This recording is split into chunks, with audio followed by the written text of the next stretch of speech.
missionnaire ici en Norvège, j'ai vraiment un message spécial pour les hommes de Dieu et pour les enfants de Dieu.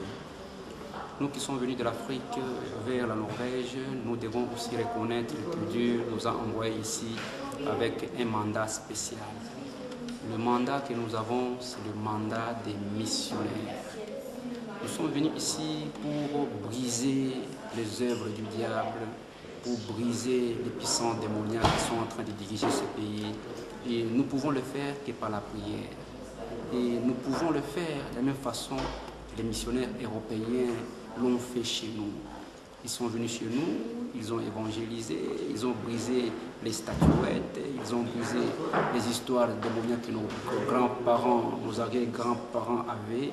Puis finalement, ils ont amené le pays à une conversion totale et systématique. C'est ainsi que nous, aussi ici en Norvège, nous allons aussi jouer les mêmes jeux. C'est-à-dire que nous allons prêcher l'évangile aux Norvégiens, nous allons les amener à la repentance, à la conversion, afin que ce peuple qui sont bénis, qui vivent déjà séparés de leur Dieu, puisse rentrer vers leur Dieu. Beaucoup d'hommes de Dieu et des pasteurs qui sont ici en Europe, ils ont oublié leur mandat, les mandats des missionnaires. Nous devons briser les œuvres du diable pour que ces gens qui sont liés puissent être délivrés. Et c'est ça vraiment notre mission la plus chère, notre mission fondamentale.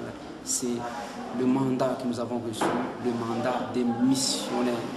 C'est pourquoi moi, je ne m'appelle pas pasteur, évêque, bishop ou que c'est cela, mais je veux vraiment que je sois un missionnaire, que je puisse vraiment aider ce peuple à être délivré. Il y a beaucoup de blocages dans ce pays. La langue norvégienne même, c'est un blocage qui empêche les gens à pouvoir s'approcher des Norvégiens. C'est pour cela que nous devons faire tout, prier Dieu pour que nous puissions briser des barrières linguistiques. J'ai parlé avec beaucoup d'hommes de Dieu qui ont dit que non, c'est la langue qui empêche à ce que nous puissions faire une percée dans la communauté norvégienne. Mais cela n'est pas un obstacle en soi. Nous pouvons toujours, en tant que missionnaires, faire un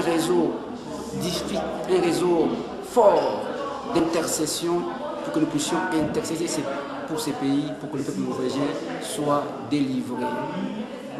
Nous devons avoir ces soucis-là, que Dieu nous envoie ici, pas comme des réfugiés. Oubliez que vous êtes réfugiés. Beaucoup de gens croient que nous sommes des réfugiés.